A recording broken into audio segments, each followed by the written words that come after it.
یہ عمار خان یاسر صاحب نے ٹویٹ کیا ہے, کہتے ہیں کہ 2007 میں مذاکرات کامیابی کے قریب تھے کہ ریاست نے لال مسجد میں طاقت کے استعمال سے منہ کالا کیا. اب 18 سال بعد اس داغ کو صاف کرنے کے لیے کچھ ٹٹوؤں کو لانچ کر کے ہر چیز سے انکاری ہو گئے. آپ کو پتا ہوگا یہ ٹٹو کس کو کہہ رہا ہے یہ آدمی. گزشتہ رات گرین پارٹی کے سربراہ نے بار بار اعلان کیا کہ ہم مذاکرات کے لیے تیار, لیکن مرید کے میں ایک بار پھر طاقت اور جبر کا استعمال کر کے لاشیں گرائی گئیں. فوٹیجز بھری پڑی ہیں سوشل میڈیا پہ, لیکن چند سال بعد پھر سفید پگڑیوں اور رومالوں والے کہہ رہے ہوں گے کہ اگر کوئی مرا تھا تو اس کے ورثہ سامنے آئے. جی جناب, چند سال بعد نہیں, ابھی ہم کہہ رہے ہیں. اگر ہم آج سعد رضوی صاحب کو کہہ دیں یا حکومت کہہ دے کہ جو مرے ہیں ان کے نام پیش کریں, وہ فوراً نام پیش کر دیں گے. ان کا کہیں جنازہ ہوگا تو سعد رضوی صاحب خود جائیں گے ان کا جنازہ پڑھنے کے لیے. ہوائی قتل کے دعووں کو کوئی بھی نہیں مانتا.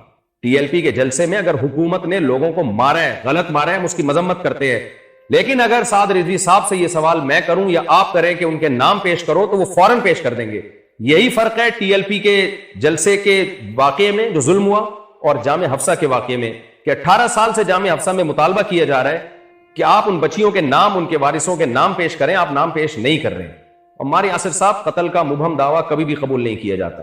باقی جو آپ نے فرمایا ہے کہ ریاست نے لال مسجد میں طاقت کا استعمال سے منہ کالا کیا, اب 18 سال بعد اس داغ کو صاف کرنے کے لیے کچھ ٹٹوؤں کو لانچ کر کے ہر چیز سے انکاری ہو گئے.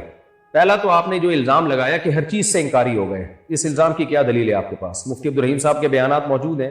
میں ہمیشہ یہ بات کہتا رہتا ہوں کہ 3 جرائم ایسے تھے جو مشرف نے کیے. تیسرے کی جو انہوں نے آپریشن کیا لال مسجد کا, اور آپ لوگ اس بات کے گواہ ہیں کہ corps commander Karachi general Humayun ان سب کے سامنے میں نے بات کی کہ یہ ظلم تھا. میرے لیے اس کو قبول کرنے کے لیے کوئی گنجائش نہیں ہے کسی بھی صورت میں. کیا ہر چیز سے وہ انکاری ہو گئے ہیں؟ ابھی میں نے ان کی جو کلپ چلایا ہے اس میں تو وہ ہر چیز سے انکاری نہیں ہے. ان کا دعویٰ صرف اتنا ہے کہ بچیاں شہید نہیں ہوئی, نہ بچیاں اغوا ہوئی ہیں.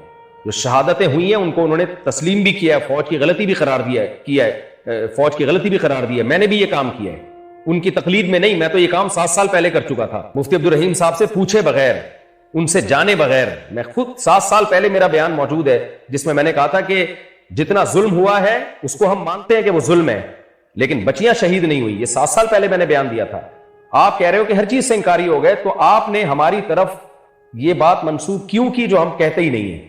یہ آپ کی تحقیق ہے, جو اٹھاؤ الٹرم شٹرم الزام لگا دو. اور آپ کو شرم نہیں آئی بڑے علماء کو ٹٹو کہتے ہوئے؟ تمہاری حیثیت کیا ہے؟ تحقیق کی دنیا میں تم فارغ آدمی ہو. ہوتا ہی ہے, میں پبلک کو ایک بات بتانا چاہتا ہوں. دیکھیں, دنیا میں کچھ لوگ ریاستی پٹھو ہوتے ہیں, ٹٹو ہوتے ہیں, کچھ لوگ عوامی ٹٹو ہوتے ہیں. ان کو پتا ہوتا ہے کہ جہاں عوام جا رہی ہے نا, وہ بیان کرو جس میں شاباش ملے گی. وہ حق کا ساتھ نہیں دیتے. یہ والے صحافی اس قسم کے ٹٹوؤں میں شامل ہے, بلکہ ٹٹو کا لفظ میں احتراماً کہہ رہا ہوں, یہ واو کے بجائے آپ یہ لگا دیں. ایک حکیم صاحب تھے, ان کے یہاں سائن بورڈ پہ لکھا ہوا تھا بہت بڑا کہ قبلہ بڑے حکیم صاحب. ہمارے کو استاذ نے کہا یہ اتنا فراڈی حکیم ہے, یہ بڑے نہیں ہے, یہاں ڑے اور یا کے درمیان واو چھپی ہوئی ہے.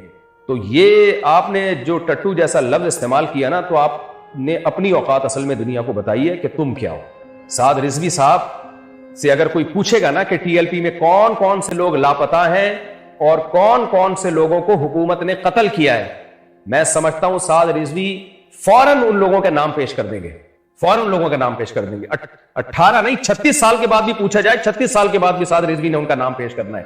اس لیے آپ حق کا ساتھ دو. آپ یہ مت دیکھو کہ عوام کس چیز پہ آپ کو ابھی عوام بہت آپ کو فیور کر رہی ہے اور ہمیں گالیاں پڑ رہی ہیں, لیکن ہمارا ضمیر مطمئن ہے کہ ہم نے عوام کو نہیں دیکھا, ہم نے حق کو دیکھا ہے. تو میں پھر اپنی بات کو ریپیٹ کر رہا ہوں, اور لوگ ہمیں کہہ رہے ہیں کیوں جامعہ حفصہ کا ٹاپک بار بار اٹھا رہے ہیں؟ ہم تو ختم کر چکے تھے. یہی لوگ ہیں جو بار بار ٹویٹ کر کے اور بیانات داغ کے اٹھا رہے ہیں. تو اس لیے جامعہ حفصہ میں ظلم زیادتی ہوئی ہے. مولانا عبدالعزیز صاحب کی بھی غلطی ہے, فوج کی بھی غلطی ہے, لیکن جس کی جتنی غلطی ہے. فلسطین کے بارے میں ایک بات خوب اچھی طرح سمجھ لیں. دیکھو, ہمارے فلسطینی بھائیوں پہ جو ظلم ہو رہا ہے اس میں تو دو رائے نہیں ہے, ساری دنیا دیکھ رہی ہے, ویڈیوز دیکھ رہی ہے, اور الحمدللہ مسلمانوں کے دل فلسطینیوں کے ساتھ دھڑک رہے ہیں. صرف مسلمان نہیں, بہت سے غیر مسلم بھی ان کے, یورپ بھی ان کی اس مسئلے پہ فلسطینیوں کے ساتھ ہے, یورپ کے بہت سے کنٹریز. تو یہ مسئلہ کوئی ایسا نہیں ہے کہ جس میں صرف مسلمان ہی یہ سمجھتے ہوں کہ فلسطینیوں کے ساتھ ظلم ہو رہا ہے. چند کنٹریز کی دہشت گردی ہے جو ساری دنیا جانتی ہے.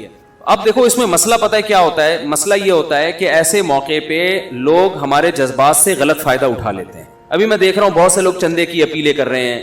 پتہ نہیں ہے بھائی یہ چندہ وہاں پہنچائیں گے کہ نہیں پہنچائیں گے, کون لوگ ہیں یہ, لوگ جوش میں آ جاتے ہیں کہ یار فلسطینی بھائیوں کا ہم سے خون دیکھا نہیں جا رہا, ان کے یہ حالات ہم سے بہت, یہ تو ہر مسلمان کا دل دھڑکتا ہے بھائی, اور کسی بھی مظلوم کو دیکھ کر انسان کو ترس آتا ہے, اس کے اوپر دل چاہتا ہے مدد کرنے کا. تو اس میں کیا ہوتا ہے کہ جب آپ کے ایسے جذبات پیدا ہوں گے تو اس جذبات کو 2 نمبر لوگ کیش کراتے ہیں.